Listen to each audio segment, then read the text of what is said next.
Hello my friends, back to my channel AKS nursing में आपका स्वागत है। जैसे कि आज हम आपको इस वीडियो में बताने जा रहे हैं कि हॉस्पिटल के बेसिक चीज़ें एंड बेसिक इमरजेंसी ड्रग। आपको इस इमरजेंसी ड्रग में जैसे कि आप कहीं भी हॉस्पिटल में जाएंगे, इंटरव्यू जैसे होता है, कोई भी अगर आपसे सीनियर पूछ ले तो आप इस वीडियो के थ्रू आप कोई भी नॉलेज उनसे बता सकते हैं और आपको कोई शॉर्ट फॉर्म के चीज़ें आप बता सकते हैं आसानी से। चलते हैं हम आगे इस वीडियो में। आप वीडियो को लास्ट तक देखिएगा। आपको वीडियो में लास्ट तक जरूर देखिए, क्योंकि मैं ऐसी चीज़ बताने जा रहा हूँ कि आपको इमरजेंसी जो ड्रग होते हैं, जैसे कोई कार्डियक पेशेंट आ गए, एनीबॉडी और कोई पेशेंट आ, किसी को कोई प्रॉब्लम अचानक से हो गया, हम इस इंजेक्शन को दे सकें और पेशेंट को रिलीफ दिला सकें और पेशेंट को कंडीशन को ठीक कर सकें। जैसे कि हम पहली बात करने जा रहे हैं कि जैसे कंटेनर होता है, ये क्या होगा, हमारा ये कंटेनर होगा। कंटेनर किस लिए होता है? ये हमारा कंटेनर इसलिए होता है कि कंटेनर को यूरिन टेस्ट करते हैं। इसमें हम यूरिन फ्लूइड लेते हैं और इसमें यूरिन टेस्ट करते हैं। टेस्ट कहाँ होता है? डायग्नोसिस जो लैब पैथोलॉजी में होता है, लेबोरेटरी में होता है, जिसे बोलते हैं पैथोलॉजी बोले या तो लेबोरेटरी बोले, ये एक ही जगह ये चेकअप होता है। ये टेस्ट कैसे होता है? एक स्टिक के थ्रू होता है, माइक्रोस्कोप के थ्रू भी होता है। ये बोलते हैं इसको कंटेनर। जो हम इसमें क्या करते हैं, ब्लड का सॉरी इसमें हम क्या करते हैं, फ्लूइड मतलब यूरिन का फ्लूइड कलेक्शन करके हम लैब में भेजते हैं, जिसमें टेस्ट होते हैं। ओके, इसमें हम शुगर का भी टेस्ट कर सकते हैं इसके थ्रू, मतलब जैसे कि इस शुगर यूरिन के थ्रू। और इसमें क्या बलगम का भी टेस्ट हो सकता है, स्पर्म का भी टेस्ट हो सकता है और ढेर सारे जैसे कोई भी फ्लूइड हो गए, जैसे कि एब्डोमेन से कोई फ्लूइड निकला, एनीबॉडी कोई भी फ्लूइड्स अगर इसमें कंटेंट करते हैं तो हमें इससे क्या होता है कि हमारा ब्लड जैसे कि और भी ब्लड सारे जैसे क्या स्पूटम से ब्लड निकलना, इसमें हम कलेक्ट कर सकते हैं। और भी चीज़ें फ्लूइड की जो भी चीज़ें होते हैं हम इसमें कलेक्ट करके हम लेबोरेटरी भेज सकते हैं। ओके, क्या आपको ये बात समझ में? आगे चलते हैं। अब हम देखते हैं कुछ ट्यूब होते हैं, जैसे पैथोलॉजी में ये यूज होता है। कभी आपने देखा होगा कि ये रेड ट्यूब होते हैं। रेड ट्यूब को बोलते हैं प्लेन ट्यूब, जिससे हम एलएफटी कर सकते हैं, केएफटी कर सकते हैं, विडाल का भी टेस्ट कर सकते हैं और ऐसे कुछ टेस्ट है जैसे कि वायरल मार्कर का भी हम इसमें टेस्ट कर सकते हैं। अब इसको बताते हैं वायर, ये इसको बोलते हैं रेड ट्यूब, जिससे बोलते हैं रेड ट्यूब, प्लेन ट्यूब बोलते हैं। ये पैथोलॉजी में आपको मिलेगा देखने को। इसमें हम LFT, KFT and viral marker and Widal, और जैसे कि जिसमें से इसमें से क्या निकलता है, सीरम निकलता है। हम सीरम के थ्रू क्या कर सकते हैं, इसको टेस्ट कर सकते हैं। ओके, क्या आपको इसकी जानकारी मिल गई? अब हम आगे चलते हैं। इसमें एक ट्यूब और आता है। एक ट्यूब ये है हमारा कि इसको बोलते हैं, जो ब्लू ट्यूब है ये बोलते हैं ईडीटीए का ट्यूब। कौन सा ट्यूब है ये?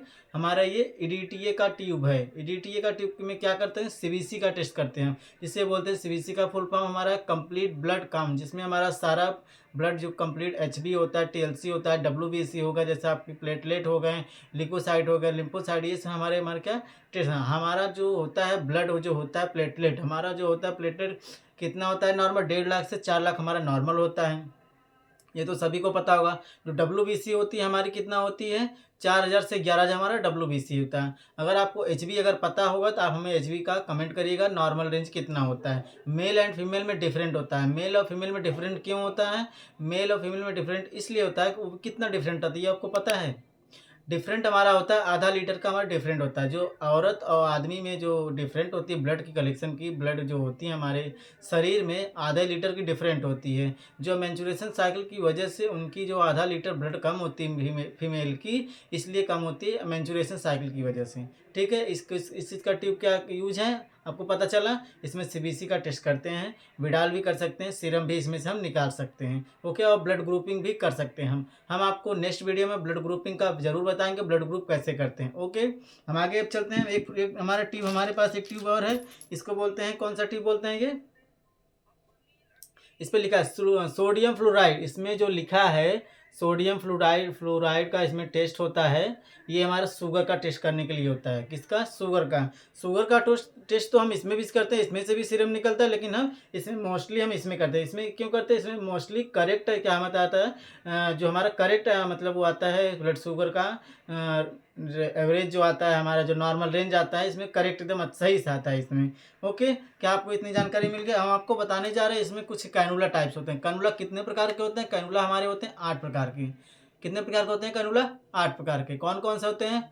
ऑरेंज होते हैं, ग्रे होते हैं, ग्रीन होते हैं, वाइट होते हैं और ब्लू होते हैं, पर्पल होते हैं, पिंक होते हैं और येलो होते हैं। हम आपको जैसे कि हमारे पास अभी इस टाइम 2 प्रकार के कैनुला हैं, आप ये देख सकते हैं 2 प्रकार का। हमारे पास एक ब्लू है, हमारे पास एक येलो। जो हमारा ब्लू है ये हमारा कौन से नंबर का है? 22 नंबर का। जो हमारा ये येलो है हमारा कितना नंबर का है? ये हमारा 24 नंबर का है। ये जो 24 नंबर का किसको लगता है ये आपको पता होगा। 24 नंबर लगता है ये हमारा एडल्ट ओल्ड एज को लगता है एंड पीडियाट्रिक जो नए बच्चे न्यू वन बेबी को लगता है। क्यों लगता है? क्योंकि ये छोटी है। छोटी इसलिए कि हमारे आसानी से वेन में जो जिसकी वेन भी अच्छी से नहीं मिलती उनको भी ये चीज़ लग सकता है। ओके, ये हमारा कितने नंबर का है? 24 नंबर येलो कलर का है। अब कैनुला आपको कितने प्रकार का हमने बताया? 8 प्रकार के। कितने कितने 8 प्रकार? 14 नंबर में बता दे रहा हूँ आपको।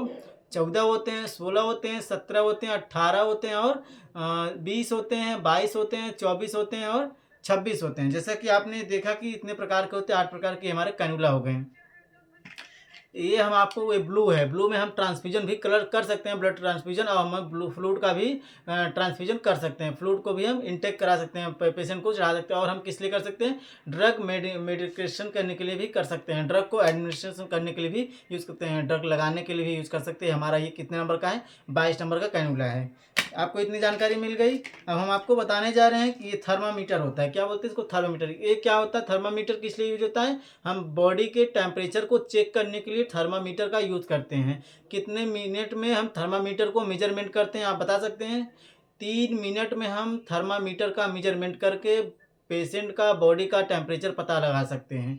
कितने मिनट में? 3 मिनट में बॉडी का हम टेम्परेचर पता लगा सकते हैं। ये हमारा पारा वाला थर्मामीटर है।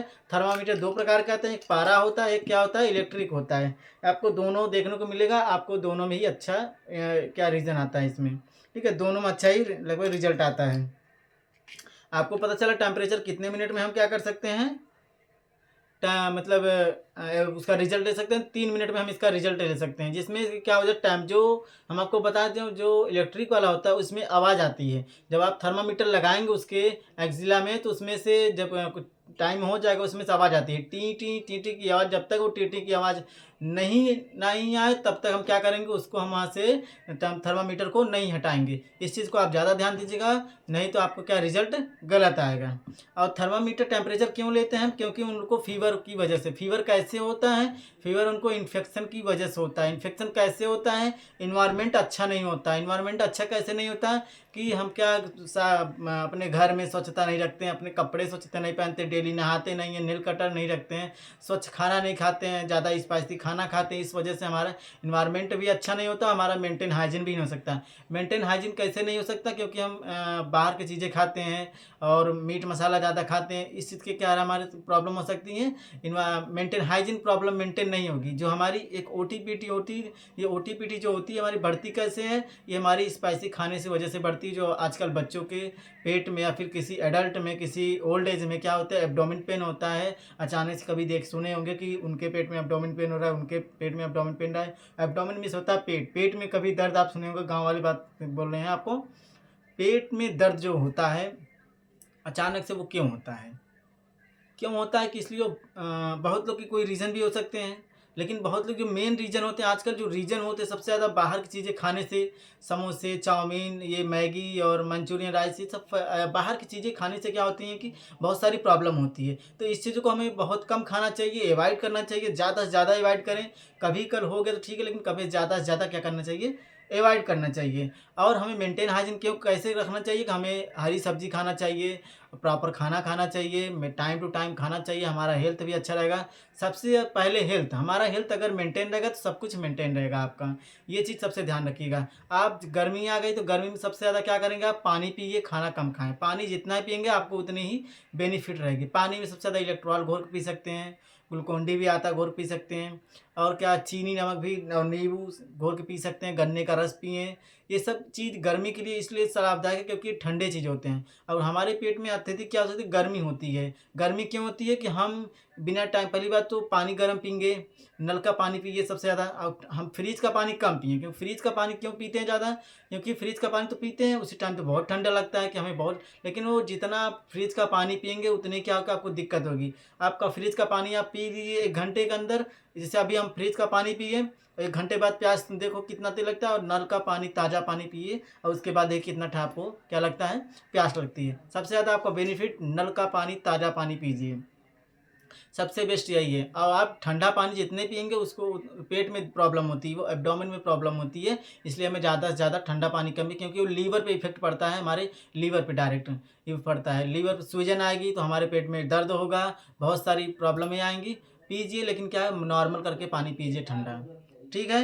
और हम आपके बात करने जा रहे हैं, जैसे कि हमने आपको बताया बहुत सारी चीज़ें मेंटेन हाइजीन के बारे में, और इसमें फूड अवॉइड करना चाहिए। स्पाइसी खाना हमको ज़्यादा नहीं खाना चाहिए, बाहर चीज़ें बिल्कुल नहीं खाना चाहिए, हमें हरी सब्जी खाना चाहिए, और हमें डेली वॉक करना चाहिए मॉर्निंग में, ताकि हमारा स्वास्थ्य क्या हो, एकदम अच्छा रहे और स्वस्थ रहे। ठीक है, अब हम बात करने जा रहे हैं सर्जिकल ग्लव्स, जिसे बोलते हैं ग्लव्स। ग्लव्स किस लिए होता है? ग्लव्स को हम इन्फेक्शन को प्रिवेंट करने के लिए, जैसे पेशेंट को हम यूज़ करते हैं, पेशेंट को टच करते हैं तो हम ग्लव्स लगा के यूज़ करते हैं। क्यों यूज़ करते हैं? ताकि कोई भी उसको इन्फेक्शन ना फैले, ना कोई उसको प्रॉब्लम ना हो।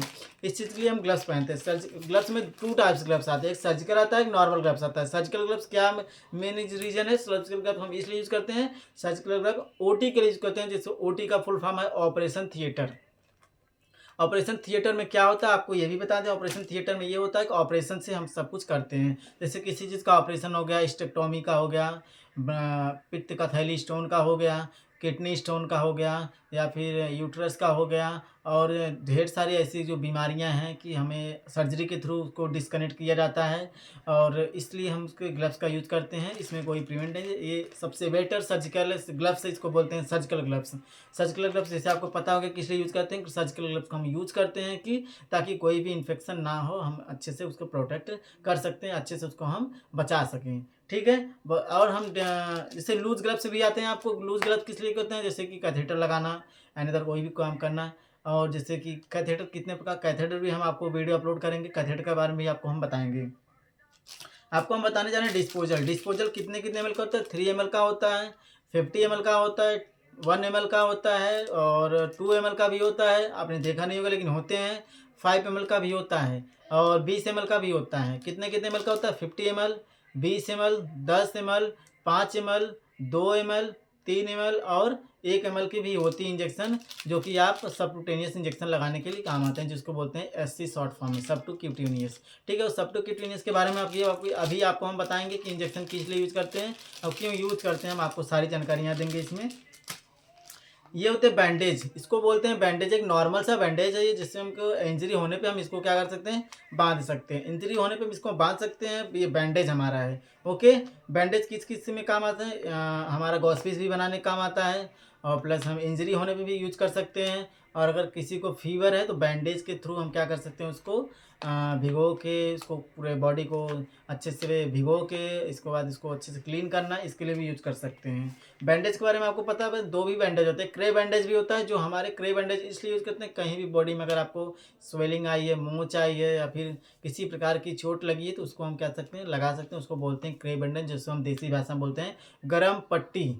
ओके, इसको बोलते हैं लिकोप्लास्ट, ठीक है, क्या पेपर टेप बोलते हैं। क्या बोलते हैं हम? Paper tape. पेपर टेप किस लिए यूज़ करते हैं? हम किसी भी प्रॉब्लम को, किसी चीज़ को चिपकाना हो, कहीं चोट लगी हो, बैंडेज को चिपकाना हो, या फिर कहीं पे मतलब कि किसी को और कोई प्रॉब्लम हो, उसको बैंडेज का यूज़ करने के लिए हम इसमें का लिकोप्लास्ट का यूज़ करते हैं, जिसको बोलते हैं हिंदी में पेपर टेप ही बोल सकते हैं। ठीक है, अब ये हमारा हो गया कॉटन। कॉटन किस किस लिए यूज़ करते हैं? आपको सभी को पता होगा। कॉटन हम की वुंड को क्लीन करने के लिए भी यूज़ करते हैं, और किसी किसी कहीं भी इंजेक्शन लगाना हो तो उसको क्लीन करने के डस्ट को, और भी सारे यूजेस हैं। आपको हम कॉटन के बारे में एक अच्छी सी वीडियो अपलोड करेंगे। जैसा कि आप लोगों ने इतनी सारी जानकारियाँ ली इस वीडियो में, और भी आगे इसे बने रहिएगा, हम आपको ऐसी और चीज़ें बताने जा रहे हैं। एक इंजेक्शन होता है जिसे बोलते हैं ओमिकाइंड, इसे बोलते हैं ओमिकाइंड, और ओंडम का भी इसका यूज़ करते हैं, ओमिकाइंड भी यूज़ करते हैं, और क्या बोलते हैं इसको? हम ओंडम बोलते हैं, ओमिकाइंड बोलते हैं। कितने एमएल का आता है? ये हमारा 2 ml का आता है। एक एम्पुल में 2 ml का आता है, जिससे बोलते हैं हम क्या? कितने ml का है? 2 ml का आता है, मतलब कि ये हमारा हो गया 2 ml, 20 mg, 20 mg मतलब 2 ml। ठीक है, ये हम किस लिए यूज़ करते हैं इसलिए आपको बताते हैं। ये हमारे किसी को जी में चला रहा है, वोमिटिंग की चांस है, वोमिटिंग हो रही है, उसको हम ओमिकाइंड या इमसेट भी बोलते हैं, ओमिकाइंड भी बोलते हैं, ओंडम भी बोलते हैं। इसको हम 3 नाम से जानते हैं। किस किस नाम से जानते हैं? ओंडम बोलते हैं, ओमिकाइंड बोलते हैं, इमसेट बोलते हैं। तीनों को हम इंजेक्शन को एक ही नाम से बोला जाता है, जिसे हम उस पेशेंट को यूज़ कर सकते हैं जिस पेशेंट को क्या प्रॉब्लम हो सकती है? वोमिटिंग होती है, जी मिचलाता है, खाना नहीं पचता है उसको। उसको हम बराबर क्या दे सकते हैं? टीडीएस में दे सकते हैं, और बीडी का। टीडीएस का मतलब 3 टाइम, 8 घंटे में डिफरेंट करके हम दे सकते हैं। बीडी का मतलब हो गया हम 12 घंटे पे डिफरेंट करके उसको दे सकते हैं। बीडी मतलब 2 बार देना है, 24 घंटे में 2 बार, हर 12 घंटे पे देना है हमको।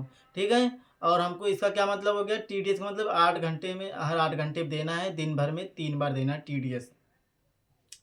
और इसको क्या यूज़ क्या कर सकते हैं, IV भी यूज़ कर सकते हैं और हम इसको IM भी यूज़ कर सकते हैं, दोनों थ्रू का यूज़ करते हैं। लेकिन सबसे ज़्यादा इसको कैसे यूज़ करेंगे, IV यूज़ करेंगे। IV क्यों यूज़ करेंगे, क्योंकि हम ये सबसे ज़्यादा IV ही क्या करता है, रिएक्शन लेता है, सबसे जल्दी मतलब कि ठीक करता है IV से ही। हम इसमें सबसे ज़्यादा क्या देखेंगे, IM देखेंगे, IV देखेंगे, कैसे ब्लड किसे ये इंजेक्शन को ट्रांसफ्यूजन देते हैं, और इसका हम डेटा एक्सपायरी डेट देखेंगे, कब बना था, और इसका यूजेस देखेंगे। कोई भी इंजेक्शन अगर आप हॉस्पिटल में यूज़ कर रहे हैं तो सबसे पहले हम उसका देखेंगे क्या वो यूजेस है एंड कैसे लगाते हैं। बिना पूछे किसी को गलत इंजेक्शन कभी मत लगाएं, क्योंकि आपके गलत ही इंजेक्शन लगाने से किसी की डेथ हो सकती है। इसीलिए आप सोच समझ के किसी से सीनियर से अपना रिएक्ट लेकर कि कैसे इंजेक्शन लगेगा, कैसे नहीं लगेगा, क्या इसका मेन पर्पज़ है। और हाँ, किसी भी एंटीबायोटिक इंजेक्शन लगाओगे तो ये सब तुरंत फट जाएगा। फटा हुआ इंजेक्शन कोई भी कभी किसी पेशेंट को कभी मत लगाना। ये मैं सबसे पहले यही तो बात ध्यान रखना कि आप लोग की फटा हुआ इंजेक्शन कभी भी किसी पेशेंट को मत लगाना। फटा कैसा है, जैसे कि फटता कैसे, ये दूध की तरह एकदम हो जाता है फट के। कोई भी इंजेक्शन आप अगर फट रहा है तो उसको दूध की तरह अगर फट गया तो उस इंजेक्शन को कभी मत लगाना। किसी भी कोई भी एंटीबायोटिक अगर आप इंजेक्शन लगा रहे हैं किसी भी पेशेंट को, तो सबसे पहले आप वोमिकाइंड लगाइए अगर उसको एडवाइस है। प्रिस्क्राइब है तो अगर इसको वोमिकाइंड, तो आप वोमिकाइंड सबसे पहले उसको लगाएंगे। क्यों लगाएंगे, ताकि इसलिए लगाते हैं कि ये पहली बात तो वोमिटिंग का ही है, ये मतलब उल्टी हो रहा है किसी पेशेंट को तो हम उसको लगाते हैं। उस पेशेंट को अगर उल्टी हो रहा है उसी पेशेंट को हम लगा रहे हैं, तो सबसे पहले वोमिकाइंड इसलिए लगाएं ताकि उसको कोई भी अगर क्या होता है किसी किसी को इंजेक्शन लगाते ही वोमिटिंग आ जाती है और भी ढेर सारी प्रॉब्लम आ सकती है, तो हम इसको पहले लगा देते हैं, इसलिए कोई इसको चांस नहीं रहेगा वोमिटिंग होने का। जैसा कि आपने वोमिकाइंड के बारे में बहुत सारी जानकारी ली, तो हम आपको ये बताएंगे कि 2 ml का होता है, 20 mg का यूज़ कर सकते हैं और इसको हम IV का इंजेक्शन दे सकते हैं। किसी भी पेशेंट को अगर वोमिटिंग हो रहा है तो आप अपने मन से भी वोमिकाइंड लगा सकते हैं, किसी भी बिना एडवाइस के, किसी भी बिना प्रॉब्लम से। अगर आप अकेले हैं या फिर कोई नहीं है सीनियर आपके साथ, अगर उस पेशेंट को वोमिटिंग हो रही तो उस पेशेंट को हम क्या करेंगे, वोमिकाइंड दे देंगे। अगर ज़्यादा हो रही तो 2 देंगे, अगर कम हो रही तो 1 ही दे के हम उसको सॉल्व कर सकते हैं। ओके, अब हम बताने जा रहे हैं आपको डाइक्लो। डाइक्लो इंजेक्शन जो होता है हमारा, एक डाइक्लो इंजेक्शन हमारा है जो हमारा ये आता है कितने ml का, 1 ml का आता है, मतलब 10 mg का आता है। देखो 1 ml में 10 mg, 2 ml में 20 mg, 3 ml में 30 mg, अगर 5 ml का तो 50 mg का बोलते हैं इसको। इसको बोलते हैं तो किस लिए यूज करते हैं हम इसको, डाइक्लो मतलब क्या होता है कि ये हमें पेन किलर इंजेक्शन है। किसी भी पेशेंट को सीवियर अगर पेशेंट को पेन हो रहा है, पेन किलर हो रहा है, दर्द हो रहा है बॉडी में पूरा सीवियर ज़्यादा, तो उसको क्या कर सकते हैं हम इसको एक डाइक्लो इंजेक्शन देकर। सबसे ज़्यादा सीवियर पेशेंट को कंडीशन में यूज होता है, सबसे ज़्यादा सीजर में भी यूज कर सकते हैं। सीजर में क्या क्या इंजेक्शन यूज कर सकते हैं हम आपको बताएंगे ये भी। एक डाइक्लो होता है, एक ट्रामाडाल होता है। ट्रामाडाल अगर देखो लगता कैसे है, ट्रामाडाल भी IV लगता है, IM लगता है, प्लस ये भी IM और IV लगता है। इसमें हम सबसे ज़्यादा इंजेक्शन में IV IM देखेंगे, लेकिन सबसे ज़्यादा क्या रिएक्शन लेता है, IV लगता है, IV लेता है। IM थोड़ा लेट लगता है, लेकिन IV सबसे ज़्यादा जल्दी रिएक्शन है, क्योंकि वो नसों में तुरंत फैला देता है, स्प्रेड कर देता है इंजेक्शन को सारे। तो इसी के थ्रू हम आगे बढ़ते हैं, इसमें देखते हैं कि ये कब बना था कब नहीं बना था। मेरे पास इतना टेक्नोलॉजी नहीं है मैं आपको स्क्रीन थ्रू बता सकूं, धीरे धीरे मैं आपको बताऊंगा। बट हमारे वीडियो को ज़्यादा से ज़्यादा देखें और ज़्यादा से ज़्यादा शेयर करें। बेल आइकन को ज़रूर दबाइएगा ताकि जो भी वीडियो अपलोड करूं सबसे पहले आपके पास नोटिफिकेशन जाए। मैं एक हॉस्पिटल में नर्सिंग स्टाफ हूं और मैं ड्यूटी भी करता हूं, नाइट ड्यूटी। आप जानते होंगे या फिर नहीं जानते, मैं आपको आज बता रहा हूं। इस वीडियो को आप लास्ट तक देखिएगा और मेरे चैनल को सब्सक्राइब करिए और आगे भी बढ़वाएँ हमको। जैसे कि हम आपको बताने जा रहे हैं अपने वीडियो, आप अपने टॉपिक चलते हैं हम इस पे। डाइक्लो, डाइक्लो बोलते हैं इसको, तो हमें जैसे किस लिए पता है आपको बता दिए। डाइक्लो एक पेन किलर इंजेक्शन है जिसको हम IV और IM दे सकते हैं, लेकिन सबसे ज़्यादा इसको IM देते हैं। इसको IM ही देते हैं, इतना ही कि इसको IV देते हैं। IM देते हैं इसको, पेन किलर इंजेक्शन है। सबसे ज़्यादा ये सर्जरी में यूज कर सकते हैं, और सर्जरी मतलब डिलीवरी में जैसे हो सकता है, एंड उधर भी किसी भी पेशेंट को यूज कर सकते हैं जिसको भी सीवियर पेशेंट को पेन किलर पेन हो रहा है। ओके, आगे हम चलते हैं। इसमें देखिए हमने आप देखना क्या, ये बना कब था हमारा, ये हमारा था 12/2024 में। इसका मतलब एक्सपायरी डेट है 11/2026 का है, मतलब 1 साल बाद ये क्या हो एक्सपायरी हो जाएगा। तो एक्सपायरी कोई भी इंजेक्शन नहीं लगाना है हमको, डेट देख के लगाना है कि एक्सपायरी है एक्सपायरी है। इसको कभी भी इंजेक्शन किसी भी पेशेंट को लगाना, इस चीज़ को ज़्यादा ध्यान देना, क्योंकि वो रिएक्ट करेगा, पेशेंट को प्रॉब्लम हो जाएगी, पेशेंट को बहुत सारी प्रॉब्लम हो सकती है। जब पेशेंट को प्रॉब्लम हो सकती है तो आपको दिक्कत हो सकती है। इसलिए किसी भी पेशेंट को लगाएं, रिक्वेस्ट है आप लोग से, उसका एक्सपायरी डेट देखिए कब बना है, आईएम लगेगा, आईवी लगेगा, पेशेंट को क्या चीज़ हो रहा है कि हम सही करेक्ट इंजेक्शन लगा रहे हैं नहीं लगा रहे हैं हम। पहली बात तो हम रूट देखते हैं कि कैसे लगाते हैं कैसे नहीं लगाते, कहाँ लगाना है कहाँ नहीं लगाना है, ये सब भी हम देखते हैं आपको इस वीडियो में। आगे हम चलते हैं, इसमें आपको बताते हैं ट्रामाडोल। जैसे हमने आपको बताया ट्रामाडोल भी यूज करते हैं, इसको हम आईएम आईवी दे सकते हैं। आईएम देंगे तो डायरेक्ट दे देंगे आईएम, और आईवी देना है तो हम लोग को 100 ml एनएस में आईवी देना, क्योंकि ये बहुत ही रिएक्ट करता है, पेशेंट को बहुत सारी प्रॉब्लम हो सकती है इस इंजेक्शन से। इसलिए हमें इस इंजेक्शन को कभी भी लगाएं तो 100 ml एनएस में इंसर्ट करके स्लो मोशन में या फास्ट, अगर पेन किलर ज़्यादा हो रहा है तो उसको शुरुआत करेंगे, अगर स्लो होता है तो उसको स्लो धीरे धीरे चढ़ते रहना, ताकि उसको ज़्यादा ही सूट करेगा। ओके, इसका भी क्या देखना है हमको, टाइम देखना है कब बना था कब नहीं। ये भी 2024 का बना है दिसंबर का, नवंबर में 2026 में इसका टाइम मतलब खत्म हो जाएगा। ठीक है, ये 2 ml का है, मतलब कितने mg का हुआ, 20 mg का हुआ। ओके, आगे हम चलते हैं। अब आपको इसमें बताने जा रहे हैं एट्रोपिन। एट्रोपिन इंजेक्शन किस लिए होता है? सॉरी, एट्रोपिन इंजेक्शन इसलिए होता है, हम पेशेंट का हार्ट रेट बढ़ा सकते हैं। किसी भी पेशेंट को अगर सीपीआर दे रहे हैं, सीपीआर का मतलब कार्डियोपल्मोनरी रिsuscitation जो होता है हमारा, सीपीआर देने का पर्पज़ जो होता है, अगर किसी भी पेशेंट को सीपीआर देते वक्त अगर हार्ट रेट उसका डाउन हो रहा है तो हार्ट ऑटोमेटिक सीपीआर दोगे तो हार्ट रेट डाउन होगा, तभी आप सीपीआर दोगे। ये तो क्लियर है आपका। हार्ट रेट जब डाउन होता है तभी तो सीपीआर देते हैं हम किसी पेशेंट को। 3 टाइम 30 मिनट हम क्या सकते हैं, 15 मिनट, अगर 15 बार हम अगर हैंड्स अप कर रहे हैं और 1 बार ब्रीथिंग करेंगे तो मतलब 3 बार 30 बार हैंड्स अप करेंगे, 2 बार ब्रीथिंग देंगे, ओवरली ऑक्सीजन देंगे। और हम जो एट्रोपिन इंजेक्शन देते हैं, ये हमारा हो गया 1 ml का, मतलब 10 mg हुआ। ये हमारा 10 mg हुआ, तो हम इस इंजेक्शन को हार्ट रेट को बढ़ाने के लिए देते हैं। हार्ट रेट को बढ़ाने के लिए देते हैं। हार्ट रेट कब बढ़ता है कि जब हम इंजेक्शन को देंगे तो हार्ट रेट हमारा बढ़ेगा। ओके, हार्ट रेट बढ़ाने के लिए सबसे बेस्ट और सबसे अच्छी इंजेक्शन है एट्रोपिन, जो आपको फटाक से क्या करता है, इंजेक्शन बढ़ा देता है। ये आपका फटाक से क्या करेगा, हमारा ये बढ़ा देगा। ठीक है, तो हम आपका चलते हैं आगे। बना कब था ये देखते हैं इसको। ये बना था हमारा 2024 था, 2024 में बना था ये हमारा, और 2026 में क्या होगा ये मतलब इसका एक्सपायरी डेट आएगा। ओके, जैसे कि आपने इस वीडियो में इस चीज़ के बारे में देखा, इंजेक्शन के बारे में, तो हम आगे चलते हैं। इसमें देखते हैं आपको दूसरा इंजेक्शन हमारा नॉरेड आ गया। क्या आ गया हमारा, नॉरेड। नॉरेड इंजेक्शन आ गया, जिससे बोलते हैं स्ट्राइल नॉरेड। ठीक है, ये हमारा नॉरेड किस लिए होता है, नॉरेड हमारा इसलिए होता है कि नॉरेड हमारा इसलिए होता है कि किसी भी पेशेंट का बीपी मतलब हाइपो में आ रहा है, मतलब हाइपोटेंशन मतलब क्या होता है, बीपी का कम होना। बीपी के कम हो रहा है अगर आपको, तो हम क्या करेंगे, उसको पेशेंट को क्या इन्फ्यूजन में 2 एम्पुल इंजेक्शन लेके और 50 ml एनएस में उसको इन्फ्यूजन के थ्रू चलाएंगे अकॉर्डिंग टू बीपी। बीपी अगर बहुत ज़्यादा कम है, 60 था, तो उसको हम 10 पे चलाएंगे, 15 पे चलाएंगे। अगर उसका 80 है तो उसको 2 ml पर हावर हम कंटिन्यू चलाते रहेंगे। नॉर्ड आपको पता चला, नॉर्ड किस लिए हुआ है, किसी भी कार्डियक पेशेंट में या किसी अनदर भी जैसे किसी भी पेशेंट किसी भी हॉस्पिटल में किसी भी कैटेगरी में, अगर जैसे कि पीडियाट्रिक या फिर पीडियाट्रिक में कम, उनके उनके थ्रू उनको दिया जाता है, एडल्ट में एडल्ट दिया जाता है, ओल्ड में दिया जाता है। तो नॉर्डिक इंजेक्शन जो होता है हमारा, नॉर्ड इंजेक्शन इसलिए होता है कि हम पेशेंट को, जो हम नॉरेड देते हैं पेशेंट को, क्या कर सकते हैं हम अच्छे से अच्छे क्या कर सकते हैं, नॉरेड के थ्रू हम उसका बीपी बढ़ा सकते हैं, जो हाइपर टेंशन में कर सकते हैं।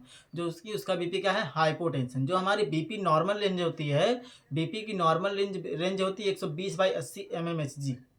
100 के प्लस रहे तब भी कंफर्टेबल है। ठीक है, 90 की डाउन अगर आ रहा है तो हाइपोटेंशन हुआ।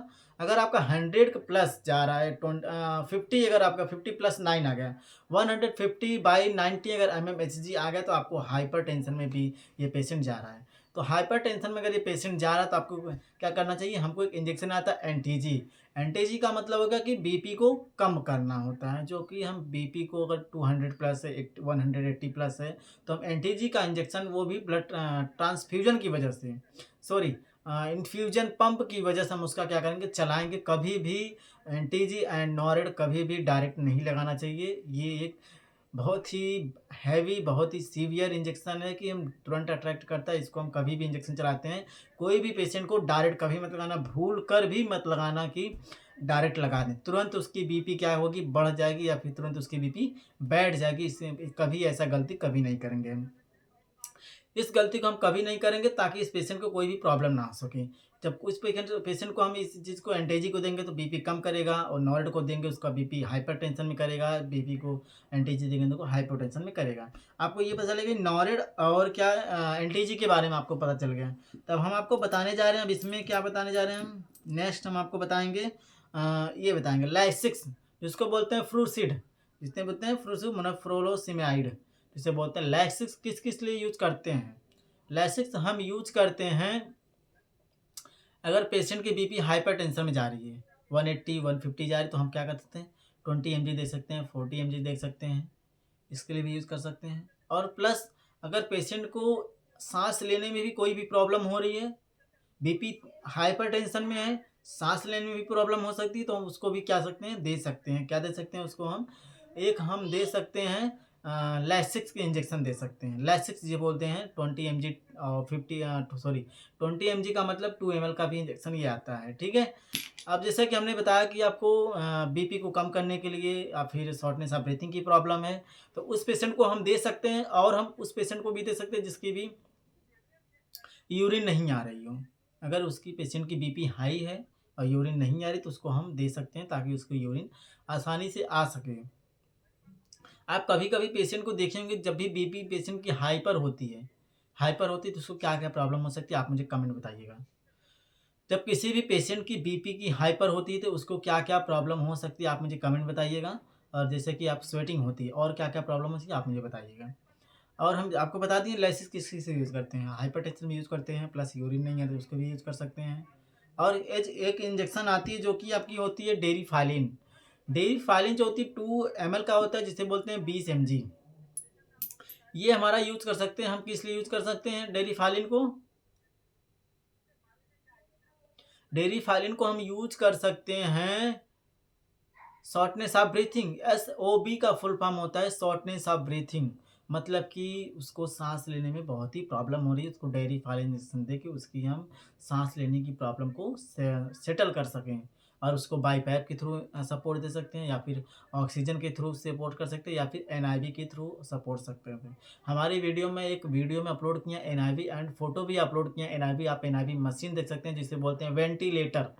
वेंटिलेटर बोलते हैं। वेंटिलेटर का मतलब क्या होगा कि सीवियर पेशेंट को सीवियर कंडीशन में उसको सांस देने का वो करते हैं। आप कभी पेशेंट को देखते हो कि वेंटिलेटर जो भी पेशेंट आते हैं, तो पेशेंट अगर वेंटिलेटर पाएगा तो उसकी चांसेस बहुत कम होती है। सबसे पहली बात, चांसेस इस पेशेंट की नहीं रहती। जो पेशेंट इंटूबेट हो जाता है उस पेशेंट को कभी चांस नहीं होती बचने की जल्दी। इंटूबेट पेशेंट अगर कोई भी है उसको बचने का चांस बहुत ही कम होता है।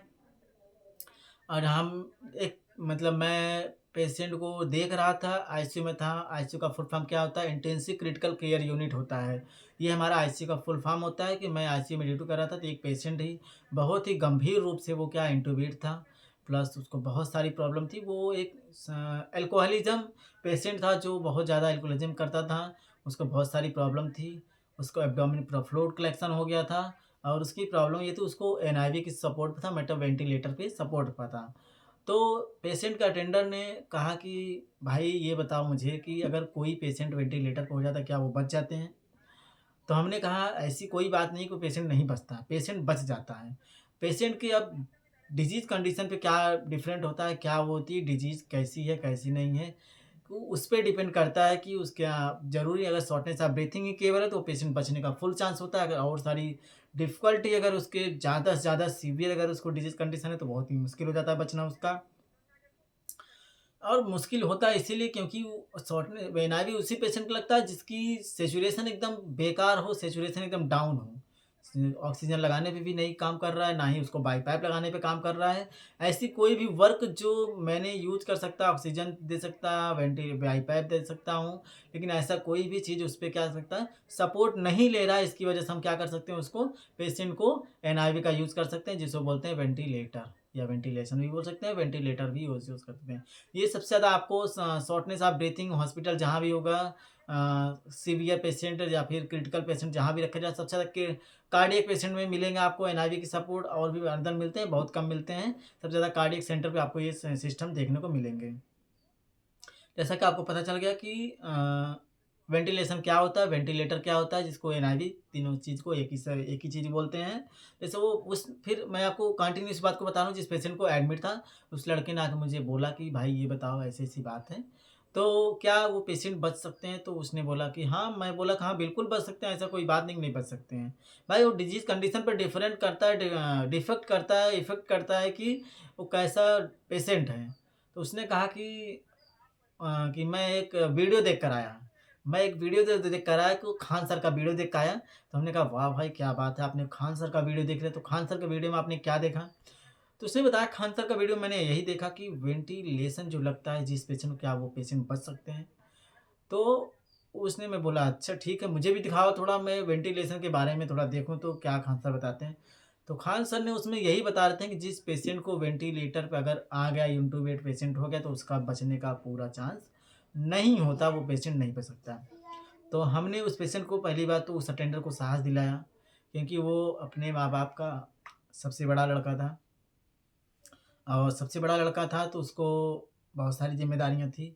वो पेशेंट के अटेंडर लोग ने अ, उनके पेशेंट के खेत को बेच के, गहना को बेच के, ज्वेलर्स को बेच के और सारी प्रॉपर्टी को बेच के उनकी ट्रीटमेंट करवा रहे थे। लेकिन क्या कह सकते हैं, लेकिन जब वो अल्कोहलिज़्म है, जब वो खुद मतलब उनकी बॉडी सारी फंक्शन नहीं काम कर रही, सारी किडनी फेल, लिवर फंक्शन ना नहीं काम कर रहा, उनका पाचन क्रिया नहीं काम कर रहा, कुछ भी उनकी बॉडी के अंदर जो भी सिस्टम होते हैं, कुछ भी नहीं काम कर रहे हैं, तो वो पेशेंट कैसे बच सकता है? और उनकी लगभग 5 दिन से यूरिन नहीं आ रही थी, तो यूरिन ना आने की वजह से उनकी क्या मतलब हो सकती है, जो हमारी किडनी जो होती है यूरिन की जो फ़िल्टर करती है, तो हमारी यूरिन फ़िल्टर करती है, वही जब नहीं सही है तो फ़ंक्शन कर रही, तो कैसे हमारा वो होगा? आपको पानी चढ़ाया जा रहा, पानी चढ़ाया जा रहा, तो आपकी जब आपकी फ्लूइड कलेक्शन बाहर नहीं आएगी, तो आपकी क्या एब्डोमेन स्वेलिंग पाएगी, फूल होगी, तो आपको ढेर सारी प्रॉब्लम हो सकती है। तो उस पेशेंट के एब्डोमेन से बहुत सारे फ्लूइड्स निकाले गए, बट जितने ही फ्लूइड्स निकाले जा रहे थे, उतने ही फ्लूइड्स उसके पेट में और ही कलेक्शन होते जा रहे थे। इसका मतलब यही हुआ कि उसका पाचन, उसकी जो सिस्टम है, ऑर्गन है, उस काम ही नहीं कर रहे, काम करना ही एकदम बंद कर दिए हैं। पूरा पेशेंट कॉन्शियस हो गया था। कॉन्शियस मतलब ठीक हो गया था। इसके बाद क्या होगा, धीरे-धीरे और भी वो इस डिसीज़ कंडीशन में और ही ज़्यादा सीवियर होते गया, और अनकॉन्शियस हो गया। अनकॉन्शियस और कॉन्शियस मीन्स आप जानते हैं कि नहीं जानते हैं? मैं आपको बताने जा रहा हूँ अब इसमें कॉन्शियस और अनकॉन्शियस मतलब क्या होता है।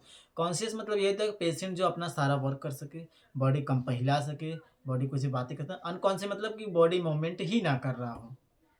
बॉडी को मूवमेंट ही नहीं कर पा रहा है, उसको अनकॉन्शियस बोलते हैं। तो उस पेशेंट की डेथ हो गई, फिर बहुत सारी प्रॉब्लम आई उसके घर में, बहुत सारे लोग रोए, बहुत इफ़ेक्ट पड़ा उन लोगों, क्योंकि उन लोगों ने इतने सारे पैसे लगाए, इतने सारे वो किए। गलती तो पहली बात तो जिस पेशेंट ने अपनी इस हरकत की वजह से यहाँ पे आया था, प्लस आपने इतने सारे अल्कोहलिज़्म लेके मतलब दारू शराब पी के ढेर सारे पैसे भी गँवाए, लोगों को नुकसान भी दिलाएँ, प्लस आप यहाँ पे एडमिट जो भी बचा-खुचा वो भी चला गया। तो इसमें सारे नुकसाने आपको नहीं, आपके परिवार को हो, आपको लड़कों को हुई, आपको लड़की को हुई, आपको फैमिली को हुई, ना कि उनको हुई। ढेर सारी प्रॉब्लम सब उनको भी बीतेगी, कैसे करेंगे, कैसे नहीं रहेंगे, ये सब प्रॉब्लम उनको होगी। जैसे कि आपको हमने यहाँ बहुत सारी चीज़ें बताएँ, अब हम आपको बताने जा रहे हैं इसमें एक इंजेक्शन। मैं आपको बता रहा हूँ जो बेसिक चीज़ें, क्लैक्सन आती है जो ब्लड थिनर होती है, क्लैक्सन 0.6 आती है एंड 0.4 आता है। ये हमारा एक ब्लड थिनर जो हमारा एससी मतलब सबक्यूटेनियस लगते हैं इंजेक्शन। ठीक है, आपको हम ढेर सारे अभी इंजेक्शन बताने जा रहे हैं इसमें, और हम आपको एक इंजेक्शन बताने जा रहे हैं पैन 40 जिसे बोलते हैं पेंटाप। किस लिए यूज़ हो सकता है, ये हमारा यूज होता है गैस के लिए। अगर किसी भी पेशेंट को गैस बना रहा है, गैस है, तो उस पेशेंट को हम पेंटाप के इंजेक्शन 40 mg का इंजेक्शन दे सकते हैं। बीडी दे सकते हैं, अगर ज़्यादा ही प्रॉब्लम है उसको टीडीएस भी यूज़ कर सकते हैं, नहीं तो हम सबसे ज़्यादा ओडी का यूज़ कर सकते हैं। ओडी का मतलब हो गया 24 घंटे में एक बार, या चाहे सुबह दो चाहे शाम दो। आपको ओडी, बीडी, टीडीएस, क्यूआईडी ये सब पता है। ओडी का मतलब होता है 24 घंटे में एक बार देना, बीडी का मतलब होता है 24 घंटे में 2 बार देना, क्यूआरडी का मतलब होता है 24 घंटे में 4 बार देना, और टीडीएस का मतलब होता है 24 घंटे में 3 बार देना। ये आपको पता हो गया। और आपको ये बात मैं बता दूँ, आईएम, आईवी और सबक्यूटेनियस एससी जो होता है, आईएम मतलब होता है इंट्रामस्कुलर, आईवी मतलब होता है इंट्रावेनस, एससी मतलब होता है सबक्यूटेनियस।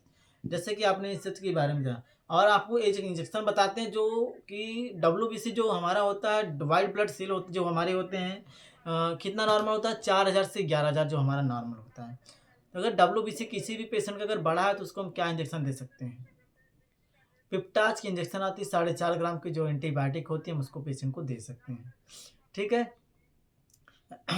हम आपको और मैं आपको जैसे मैं पेन किलर के जितने भी हमारे कार्डियक पेशेंट अगर आपके आप पास आए हैं, कोई भी कार्डियक पेशेंट हार्ट के रिलेटेड अगर चेस्ट पेन हो रहा है तो हम उसको इंजेक्शन क्या क्या दे सकते हैं।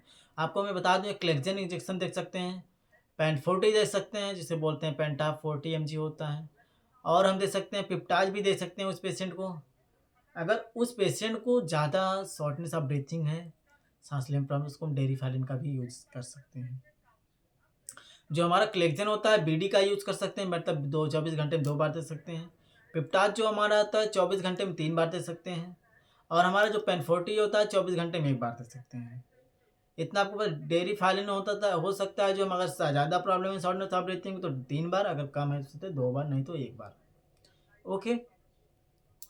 और हम आपको बताने जा रहे हैं इस वीडियो में कि कुछ मेडिसिन ओरल जो होते हैं हार्ट अटैक में, जैसे heart attack, heart arrest, heart failure जो होते हैं हमारे, हम आपको वीडियो में अपलोड किए हैं heart arrest and heart attack and heart failure, जो हमारा एमआई मतलब मायोकार्डियल इन्फेक्शन की वजह से में होता है। तो हम आपको रैनकार्ड होते हैं, एक इंजेक्शन होता है, प्लस एक मोनिस जीटीएन भी हो सकता है 2.6 mg होता है, और हमारा तो अटोरवा होता है 40 mg होता है। अगर स्टेट में देना है तो 80 mg देना है। स्टेट का मतलब क्या होता है? स्टेट का मतलब ये होता है कि हम तुरंत जो देते हैं उसका स्टेट का मतलब हो गया तुरंत। अगर पेशेंट आया तो हमने डबल डोजिंग किया, डोजिंग लोड मतलब तुरंत दिया, तो उसका हम क्या कहते हैं, दे सकते हैं। और हमारा हो गया जिसमें कि रैनकार्ड हो गया, मोनोडिजिटिन हो गया, टिकाबिट हो गया, ठीक है, और प्रोलोमेट एक्सेल हो गया। अगर किसी भी पेशेंट को नींद नहीं आ रही, तो अगर किसी भी पेशेंट को नींद नहीं आ रही तो हम सबसे ज़्यादा उसको पेटल एमडी 0.5 दे सकते हैं, 0.6 दे सकते हैं। अब हम यहाँ तक अपनी बातों को ख़त्म करते हैं सारे इंजेक्शन के बारे में। अब हम आपसे बात करते हैं कुछ। आप लोगों ने कहीं भी हॉस्पिटल में देखे होंगे कि किसी भी पेशेंट को ये नहीं पता है कि हमें इस चीज़ की प्रॉब्लम है तो हमें किस जगह जाके एडमिट होना है। तो हम आपको इस वीडियो में आपने लोगों ने लास्ट तक देखने, इसके लिए मैं आपको धन्यवाद करता हूँ। और वीडियो को शेयर ज़रूर करिएगा ताकि जिस पेशेंट को जिस जिस पर्सन को नहीं पता होगा उस पर्सन को भी पता होगा, कुछ जानकारियाँ मिल जाएगी। और उस पेशेंट को जानकारियाँ मिलना बहुत ही ज़रूरी है, क्योंकि आजकल लोग कन्फ्यूज हो जाते हैं कि हमें इस चीज़ की प्रॉब्लम है, आप कहाँ जाके दिखाएँ। अगर किसी भी बच्चे को अगर प्रॉब्लम है, अडल्ट मतलब 1 से 5 तक साल के बच्चों को, 1 से 5 तक साल के बच्चों को अगर ऐसी प्रॉब्लम है तो उसको हम पीडियाट्रिक के डॉक्टर को दिखाएँगे। पीडियाट्रिक मतलब जो चाइल्ड को देखते हैं, इससे ठीक है, बच्चों को देखते हैं, मतलब कि पीडियाट्रिक का वो है। अब हम आपको बता रहे हैं अगर किसी पेशेंट को इंजरी हुई है, एक्सीडेंटल केस है, तो उसको हम दिखाएँगे ट्रॉमा सेंटर, जिसे बोलते हैं ट्रॉमा सेंटर। मतलब क्या है कि जिसके एक्सीडेंटल केस हो गए, अगर जैसे उसके बोन वगैरह टूटे हैं, हड्डी वगैरह टूटे हैं, बोन वगैरह एक ही हड्डी हो गए, किसी को मतलब ऐसी और कोई कंडीशन है एक्सीडेंटल केस में, किसी भी हेड इंजरी, हेड में प्रॉब्लम हो गई है, हाथ टूट गए हैं, पैर टूट गए हैं, कमर में प्रॉब्लम है, किसी भी प्रकार की कोई भी क्रैक आएँगे, उसको हम ऑर्थोपेडिक को डॉक्टर को दिखाएँगे। जो ऑर्थोपेडिक हमारे नईगंज में डॉक्टर आलोक कुमार यादव जी हैं, जो एमबीबीएस एमएस ऑर्थो हैं, उनको आप लोग जानते ही होंगे, नईगंज में बहुत ही अच्छे डॉक्टर हैं। वो डॉक्टर बहुत ही अच्छे हैं, आपको आयुष्मान भी कार्ड की वहाँ व्यवस्था है। ठीक है, ठीक है, वहाँ पे आयुष्मान कार्ड की भी व्यवस्था है डॉक्टर आलोक कुमार यादव जी के यहाँ। आप कोई भी ट्रीटमेंट वहाँ आप करा सकते हैं आसानी से। डॉक्टर आलोक कुमार यादव जी के यहाँ वो बहुत ही अच्छे डॉक्टर हैं, बहुत ही दयालुता हैं, आपको बहुत सारी सपोर्ट करेंगे, आपकी सारी समस्या को सुनते हैं, और कोई भी प्रॉब्लम आपको होगा आप वहाँ पे बेचार बिना बेहिचक आप जाके एडमिशन कराइए, आपकी सारी ट्रीटमेंट होगी, कोई बिना नुकसान के सब कुछ आपकी ट्रीटमेंट चालू रहेगी, ना कि आपकी पैसे की वजह से आपकी कोई ट्रीटमेंट रुकेगा। वो बहुत ही अच्छे डॉक्टर हैं। ओके, हम आपको बताने जा रहे हैं एक अच्छे डॉक्टर और हैं हमारे एक जो कार्डियोलॉजिस्ट हैं। अगर किसी भी पेशेंट को चेस्ट पेन हो रहा है, शॉर्टनेस ऑफ ब्रीथिंग हो रही है और किसी भी प्रकार की सर्जरी कराना है, किसी भी प्रकार की मतलब कि जैसे किडनी स्टोन, पित्त की थैली में प्रॉब्लम, स्टोन हो गया आपको, और प्लास्टिक प्लास्टिक सर्जरी, हार्ट से रिलेटेड कोई सर्जरी, तो आप डॉक्टर उत्पल कुमार के यहाँ मिलिए। डॉक्टर उत्पल शर्मा, जो tulip heart super specialist cardiologist hospital है, नईगंज संगम हॉस्पिटल के बगल में है ये ट्यूलिप हॉस्पिटल। और हम आपको बताने जा रहे हैं कुछ ऐसे ऐसे अच्छे अच्छे डॉक्टर के जहाँ पे आपको अच्छी से अच्छी मेडिसिन प्रोवाइड मिल सकती है। और हमारे नईगंज में ढेर सारी हॉस्पिटलें हैं, और एक है पीडियाट्रिक के लिए सबसे अच्छा आप जा सकते हैं हैप्पी चाइल्ड केयर में, जो कि बहुत ही अच्छी वहाँ पे मेडिसिन प्रोवाइड हो सकती है आपको, बहुत ही अच्छी केयर प्रोवाइड होती है बच्चों के लिए, बहुत ही अच्छे डॉक्टर हैं। और हम आपको बता दें कि पेशेंट से, और हमको जैसे कि किसी को प्रॉब्लम है स्किन की प्रॉब्लम, किसी की स्किन जली हो, किसी को स्किन की चेंजेस करानी हो, तो आप स्किन डर्मेटोलॉजी डॉक्टर को मिलिए। अगर आपकी कोई कान की प्रॉब्लम है, गले में प्रॉब्लम हो, कान में प्रॉब्लम हो, आई में प्रॉब्लम, तो आप मिलेंगे कहाँ पे, ENT, ईयर नोज़ में प्रॉब्लम हो, अगर ई नो नाई अगर नोज़ का प्रॉब्लम है तो हम कहाँ मिलेंगे, तो हम मिलेंगे उसको आई वाले के यहाँ पास। आई का प्रॉब्लम आई वाले के यहाँ पास। अगर मतलब ईयर, नोज़ एंड थ्रोट, अगर ऐसी कोई प्रॉब्लम अगर आपका, आप ENT को मिलेंगे, MBBS MD इन ENT के इंजेक्शन मतलब डॉक्टर के पास। आपको ऐसी कोई प्रॉब्लम, आप ENT के डॉक्टर के पास जा सकते हैं। आपको मैंने ऐसे बहुत सारी जानकारियाँ दी हैं, हम आपको अभी इसमें कंटिन्यू करेंगे इस वीडियो में। और हमको बताने जा रहे हैं कि जैसा कि आप लोगों ने इस वीडियो में देखा बहुत सारे कि कितने प्रकार के होते हैं, कैनुला 8 प्रकार के भी होते हैं। और हम आपको बताने जा रहे हैं टेस्ट क्या क्या होते हैं, CBC होते हैं, LFT होते हैं, KFT होते हैं, और ट्रॉपाई होता है, CPK-MB होता है, और CBC बिडाल होते हैं, और ब्लड ग्रुपिंग का भी टेस्ट होता है। तो आप लोग इस कमेंट में वीडियो में बताएंगे कमेंट करके कि आपका ब्लड ग्रुप कौन कौन सा है। अगर आप इस वीडियो को लास्ट तक देखेंगे तो आपको ज़रूर बताएंगे कि इस वीडियो में लास्ट तक देखने के लिए यही मेन रीज़न आपको फ़ायदा है कि आपको सारी जानकारी से मिलेगी, अगर आप किसी भी पेशेंट को ट्रीट कर सकते हैं। हम आपको बता रहे हैं कार्डियक के बारे में। अगर कोई पेशेंट इमरजेंसी में आ रहा है कार्डियक में, तो आपको क्या क्या करना है उसमें। सबसे पहले पेशेंट को हम अच्छी से लाके शिफ्ट कराएंगे। पेशेंट को शिफ्ट कराएंगे सबसे पहले। इमरजेंसी अगर पेशेंट आए तो उस पेशेंट का सबसे पहले हम वाइटल साइन लेंगे। वाइटल साइन में उस पेशेंट का क्या क्या लेंगे, हम सबसे पहले वाइटल साइन का हम BP लेते हैं, पल्स लेते हैं, और ऑक्सीजन लेवल चेक करते हैं, हार्ट रेट चेक करते हैं उसका, और शुगर का टेस्ट करेंगे, और ECG का उसका निकालेंगे। ECG इतना चीज़ हम उसका वाइटल साइन लेंगे। वाइटल साइन करने के बाद इतनी चीज़ें हम करेंगे, उसके बाद हम उसको क्या करेंगे, एडमिट करेंगे। एडमिट कहाँ करेंगे, जहाँ की उसकी सारी अच्छे से केयर प्रोवाइड हो सके। अच्छे से केयर प्रोवाइड कहाँ पे होंगे, ICU में। ICU का फुल फॉर्म क्या होगा, इंटेंसिव क्रिटिकल केयर यूनिट होता है, जो कि ICU में अच्छे से हम क्रिटिकल केयर प्रोवाइड दे सकते हैं उस पेशेंट को।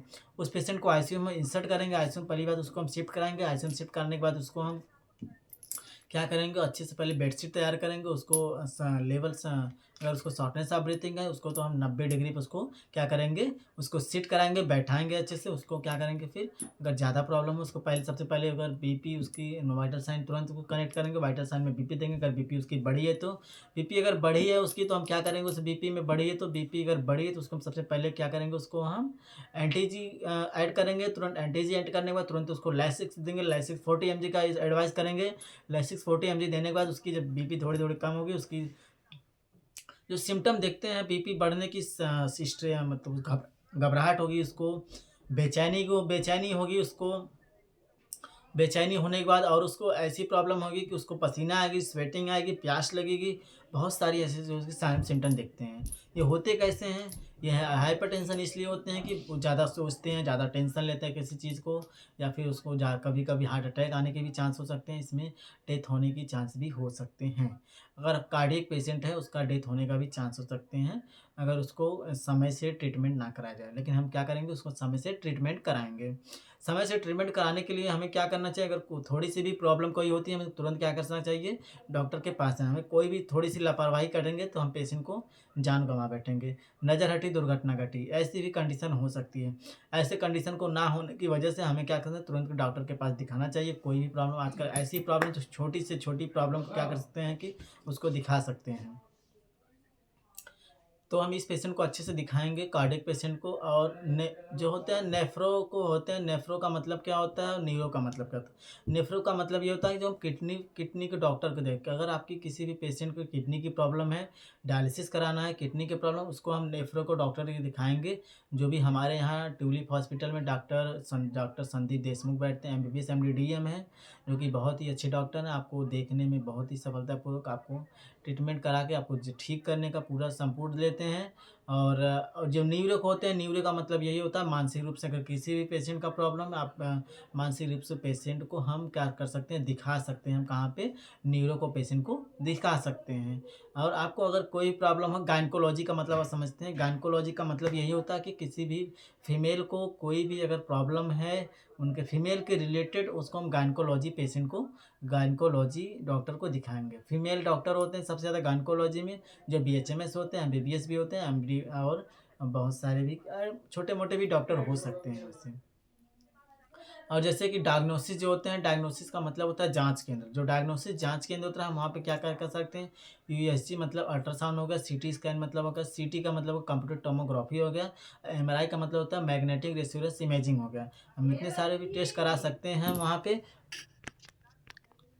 जैसे कि आपने दे दे आपको मैं बताया कि डायग्नोसिस के बारे में, तो आप क्या-क्या करा सकते हैं, सीटी स्कैन करा सकते हैं, एमआरआई करा सकते हैं, और हम अल्ट्रासाउंड भी करा सकते हैं, ब्लड टेस्ट भी करा सकते हैं, एक्स-रे भी करा सकते हैं। इसके लिए एक्स-रे कराने के लिए आप हमसे संपर्क करिए। अगर ऐसी कोई प्रॉब्लम है जौनपुर से रिलेटेड है, तो हम आपको एक अच्छी पैथोलॉजी बता रहे हैं, एक अच्छी डायग्नोस्टिक सेंटर बता रहे हैं, जो हमारे जौनपुर में नईगंज में उपस्थित है। दुर्गा डायग्नोस्टिक, जो आपको हम निकट लोकेशन देते हैं, नईगंज में दुर्गा सिटी हॉस्पिटल के पास है। कॉन्टैक्ट कर सकते हैं आप वहाँ पे।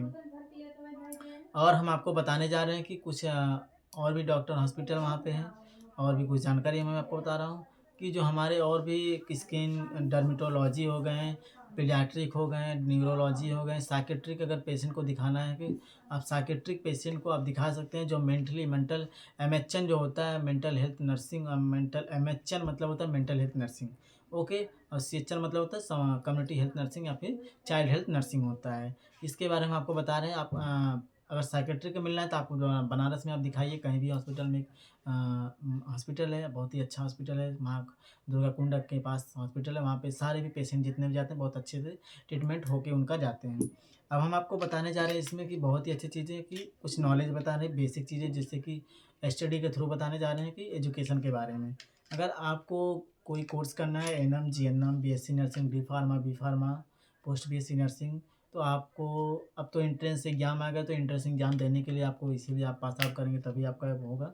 तो अब जीएनएम का भी एंट्रेंस एग्ज़ाम आ गया, आप एंट्रेंस एग्ज़ाम दीजिए, आप पास आउट होजिए, उसके बाद आपका एडमिशन होगा।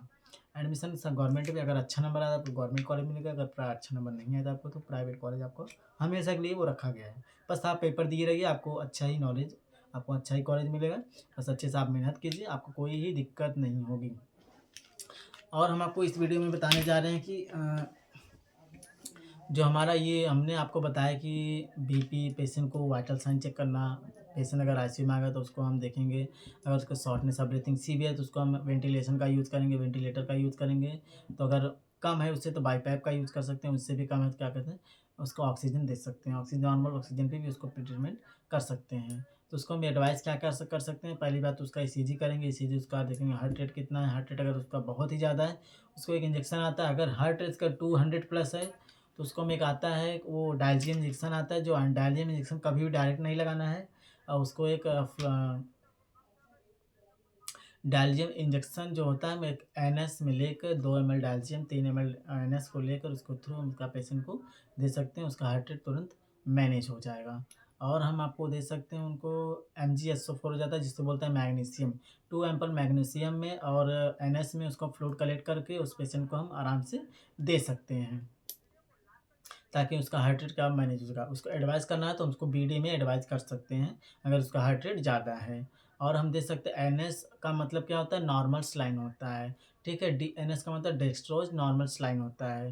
ये 2 फ्लूइड होते हैं, अगर बीपी आपकी पेशेंट की कम आ रही तो हमको एनएस देके उसका फास्ट निकाल सकते हैं, उसकी बीपी मैनेज हो सकती है। अगर ज़्यादा ही अगर उसका बीपी मैनेज नहीं हो पा रहा था, तो उस पेशेंट को हम क्या दे सकते हैं, उस पेशेंट को हम यही दे सकते हैं कि नॉरेट कनेक्ट कर सकते हैं। नॉरेट 2 ml पर हावर यूज़ कर सकते हैं किस पेशेंट को, जिस पेशेंट को हाइपोटेंशन की प्रॉब्लम है। अगर उस पेशेंट के हाइपोटेंशन की प्रॉब्लम है तो हम उस पेशेंट को क्या दे सकते हैं,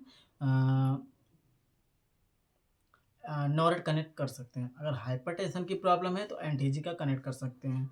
जैसे कि हमने अब आपको बताया कि उस पेशेंट को 90 डिग्री पे रखना है, जिस पेशेंट को शॉर्टनेस ऑफ ब्रीथिंग की प्रॉब्लम है, तो उसको हम क्या करेंगे, 90 डिग्री पे रखेंगे उसको।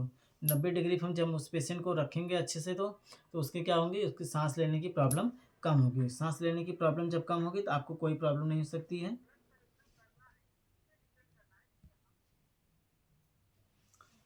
वीडियो को लास्ट तक बने रहिएगा। बहुत बहुत धन्यवाद। जैसे कि बहुत ही ज़्यादा ही मैं आपको इस वीडियो में कलेक्ट किया। आप हमारी वीडियो को शेयर करिएगा, बेल आइकन को ज़रूर दबाइएगा। आप हमें ज़्यादा से ज़्यादा सपोर्ट करिए ताकि हमारा भी चैनल बहुत ही जल्दी मोनेटाइज हो जाए। आप लोग के हेल्प से, आप लोग की दुआ से, आप लोग प्यार इतना दिए हैं कि हमारा चैनल 14,700 कुछ हो गए हैं।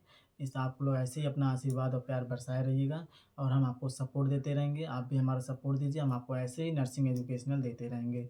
जो हमारा होता है एएनएम जो होता है हमारा 2 साल का होता है, जो हमारा जीएनएम होता है 2 से 3 साल का होता है, बीएससी नर्सिंग जो होता है हमारा 4 साल का होता है, जो पोस्ट बीएससी नर्सिंग होता है हमारा 2 साल का होता है। तो अलग-अलग पैसे लगते हैं इसमें। आप लोग सब जानते होंगे कि इसके बारे में कि क्या-क्या ऐसे कोर्सेज़ हैं। जैसे कि आप लोगों ने हमको बताया कि अगर उस पेशेंट को 90 डिग्री पे रखेंगे, ठीक है?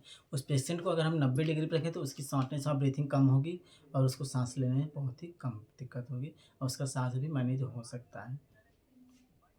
तो हर जगह वेंटिलेशन नहीं मिलता आपको, हर हॉस्पिटल में, तो आप बहुत ही कम हॉस्पिटल में आपको वेंटिलेशन मिलता है। तो जैसा कि हमने आपको इस चीज़ के बारे में बताया, इसको बोलते हैं कंटेनर। हम आपको एक बार फिर से इसके बारे में बताते हैं। इसमें हम यूरिन कलेक्शन करके हम उसका क्या करते हैं, ब्लड टेस्ट कर सकते हैं। ठीक है, हम आपको कैनुला के बारे में, जैसे मैंने कैनुला के बारे में आपको 8 प्रकार के बताया होते हैं। 14 होते हैं, 16 होते हैं, 17 होते हैं, 18 होते हैं, 20 होते हैं, 22 होते हैं, 24 होते हैं, 26 होते हैं। इतने 8 प्रकार के हमारे कैनुला होते हैं। इस वीडियो को आप बहुत ही अच्छे तरीके से देख रहे हैं, इसके लिए मैं आपको बहुत बहुत धन्यवाद कर सकता हूँ। जैसे कि हमने आपको टेम्परेचर मशीन 2 प्रकार के बताया। टेम्परेचर मशीन 2 एक इलेक्ट्रिक होता है, एक थर्मामीटर होता है। ठीक है? इसका नॉर्मल रेंज कितना होता है? नॉर्मल 97.6 डिग्री सेल्सियस होता है, फ़ारेनहाइट होता है। जो हमारा क्या होता है, ये एक नॉर्मल क्या होता है, इसका रेंज होता है। आप हमें बताएँगे, मैं आपको बताने जा रहा हूँ वाइटल साइन के बारे में। वाइटल साइन 5 प्रकार के होते हैं। कौन-कौन से होते हैं? बीपी होता है, टेम्परेचर होता है, पल्स होता है, रिस्पायरेशन होता है, पेन होता है। तो हमारा बीपी नॉर्मल कितना होता है? बीपी हमारा नॉर्मल इतना होता है कि 120/80 mmHg होता है। हमारा रिस्पायरेशन कितना होता है नॉर्मल? 16 से 20 होता है। और हमारा पल्स कितना होता है नॉर्मल? 72 से 80 होता है। और हमारा ऑक्सीजन लेवल कितना होता है? जो हमारा नॉर्मल करेक्ट जो होता है नॉर्मल 94 होता है। वैसे तो हमारा 90 प्लस होना चाहिए, 92 प्लस भी, 92 प्लस 100 प्लस के बीच में रहना चाहिए, जो हमारा एक गुड लेवल है SpO2 का। और जो हमारा हार्ट रेट है 72/80 रहना चाहिए। ठीक है? और हमारा वाइटल साइन, पेन किलर आपको जानते हैं। अब कुछ मेडिसिन आपको बेसिक मेडिसिन बताने हैं, जो कि अगर आपको फ़ीवर आ रही है तो आप डोलो खा सकते हैं, पीसीएम खा भी सकते हैं। जैसे पीसीएम और डोलो एक ही होता है, पीसीएम का फुल फॉर्म एक होता है, पैरासिटामॉल होता है। ठीक है? अगर आपको पेन किलर हो रहा है तो आप क्या खा सकते हैं, अल्ट्राम टैबलेट खा सकते हैं। और इंजेक्शन में आपको डाइक्लो एंड ट्रामाडोल भी यूज़ कर सकते हैं आप। ओके। और आपको वोमिटिंग की हो रही है तो वोमिटिंग के लिए हम क्या कर सकते हैं, वोमिकाइन टैबलेट भी आता है और वोमिकाइन क्या होता है, इंजेक्शन भी आता है, हम उसके लिए भी यूज़ कर सकते हैं। ओके। और हम आपको बता सकते हैं, फीवर आपको ज़्यादा आ रहा है तो फीवर में आप एक डोलो इंजेक्शन आता है, 100 ml इंजेक्शन आता है, जो आप यूज़ कर सकते हो उसके लिए। और इंजेक्शन आपको बताना, पिप्टाज इंजेक्शन आता है। जो पिप्टाज इंजेक्शन किस लिए आता है? पिप्टाज इंजेक्शन इसलिए आता है, इन्फेक्शन को अवॉइड करने के लिए आता है। अगर आपका इन्फेक्शन अगर आपका ज़्यादा है, 4000 से 11,000 नॉर्मल होता है। अगर आपका 15,000 है, 20,000, तो आप पिप्टाज एडवाइस कर सकते हैं, पेशेंट को बीडी में लगा सकते हैं। ओके।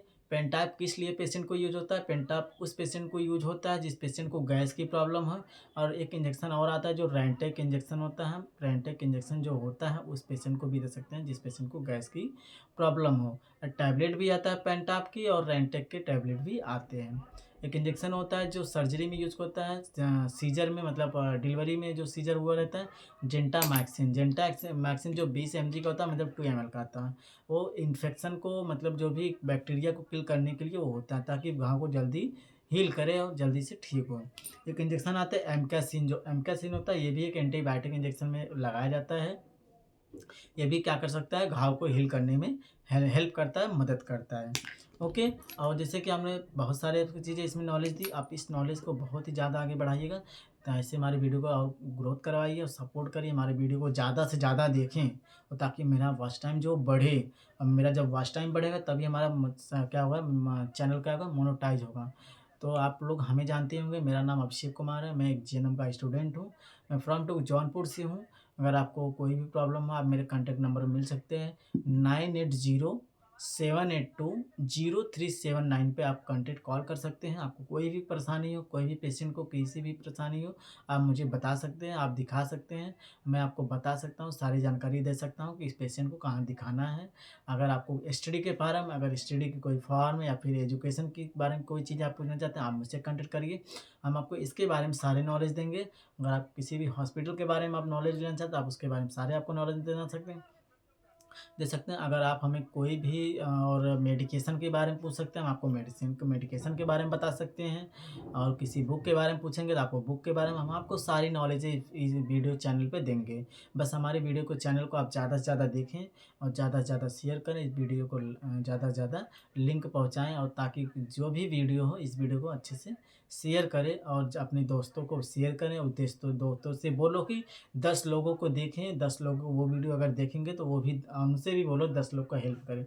किसी का हेल्प करने से किसी का कुछ काम नहीं होता, जिसका भी आप हेल्प करेंगे, आप ही का ही ग्रोथ ये होता है। आप ज़्यादा से ज़्यादा आप शेयर करिए। जैसा कि हमने आपको इस वीडियो में बहुत सारी जानकारी दी, आपको मैंने 1 घंटे का पूरा वीडियो बना रहा हूँ। आप इस वीडियो को ज़्यादा से ज़्यादा देखें और ज़्यादा से ज़्यादा शेयर करें। इस वीडियो को आप जितना ही देखेंगे उतने ही मेरा बेनिफिट होगा और आपका भी बेनिफिट होगा। आपको नॉलेज भी मिलेंगे और आपको बहुत बहुत सारी प्रॉब्लम इससे सॉल्व होंगी। आपको मैंने इस वीडियो में बहुत सारे ही जानकारी दे चुके हैं, जितने भी मेरे पास अभी बेसिकली जानकारी थी। अभी आपको मैं और भी वीडियो अपलोड करूँगा और भी जानकारी दूँगा। कुछ मैं प्रैक्टिकली के थ्रू भी आपको जानकारी दूँगा। जैसे कि मैंने इस वीडियो में अपलोड भी किया हूँ शॉर्ट वीडियो, कुछ बेसिक जानकारियाँ भी दिया हूँ कि जो शॉर्ट वीडियो जो अपलोड मैं किया हूँ, कि बहुत ही अच्छी वीडियो मैं अपलोड किया हूँ। इसमें आपको कोई भी दिक्कत नहीं होगी, सारी जानकारियाँ आपको मिल सकती है। ठीक है, जैसे हमने आपको वाइटल साइन के बारे में बताया, मैंने वाइटल साइन क्या-क्या होते हैं। वाइटल साइन के बारे में बताया कि पल्स क्या होते हैं, नॉर्मल कितना होते हैं, बच्चों में अलग होते हैं, एडल्ट में अलग होते हैं, और बीबी भी बच्चों में अलग होते हैं, एडल्ट में अलग होते हैं, और क्या रिस्पायरेशन भी बच्चों में अलग होते हैं और उसमें अलग होते हैं। ठीक है, मैं इसका भी वीडियो अपलोड करूँगा, बच्चों में कितना होता है, एडल्ट में कितना होता है, और बीपी का भी, पल्स का भी, रिस्पायरेशन का भी, इस चीज़ के बारे में भी मैं वीडियो अपलोड करूँगा। आप लोग इस वीडियो को ऐसे बने रहेंगे तो आपको वीडियो को बहुत सारी ऐसी अच्छी-अच्छी जानकारी मैं दूँगा। प्लीज़ आपसे यही रिक्वेस्ट है कि आप वीडियो को ज़्यादा से ज़्यादा शेयर करें और ज़्यादा से ज़्यादा देखें। कोई भी प्रॉब्लम आ रही है आप मुझे कमेंट कीजिए, कमेंट में मैं बताऊँगा आपको जो भी प्रॉब्लम होगा, आपको मैं आपकी प्रॉब्लम को मैं सॉल्व करूँगा, और जो भी कंडीशन आएगा मैं सारी कंडीशनों को सॉल्व कर दूँगा। बस आप मुझे सपोर्ट कीजिए, मैं आपको सपोर्ट करूँगा भाई। अगर कोई भी दिक्कत आ गई मैं आपको बताऊँगा। जैसे मैंने आपको सर्जिकल ग्लव्स के बारे में भी बताया था। सर्जिकल ग्लव्स में मैंने बताया था कितने प्रकार के होते हैं, 2 प्रकार के होते हैं। ये आपने देखा ही होगा, सर्जिकल ग्लव्स 2 प्रकार के होते हैं। सर्जिकल ग्लव्स जो 2 प्रकार के कौन-कौन से होते हैं, एक सर्जिकल होता है, एक क्या होता है, लूज़ होते हैं। जो हमारा, आप लोग पता है कि हैंड वॉशिंग कितने स्टेप होते हैं, हैंड वॉशिंग का 7 स्टेप होते हैं। तो हैंड वॉशिंग का 7 स्टेप जो होते हैं आप लोग को पता है, नहीं पता होगा तो मैं आपको इस अगले वीडियो में अपलोड करूँगा सर्जिकल के हैंड वॉशिंग के स्टेप्स। मैं अगले वीडियो में बहुत सारे वीडियो, मतलब बहुत सारी चीज़ें मैं अपलोड करने वाला हूँ। कैनुलर के टाइप्स भी अपलोड करूँगा, हैंड वॉशिंग का भी अपलोड करूँगा, कुछ मेडिकेशन के बारे में भी अपलोड करूँगा, आपको वेंटिलेटर के बारे में भी बताऊँगा, और भी अच्छी-अच्छी चीज़ें मैं आपको इस अगले वीडियो में जानकारी दूँगा।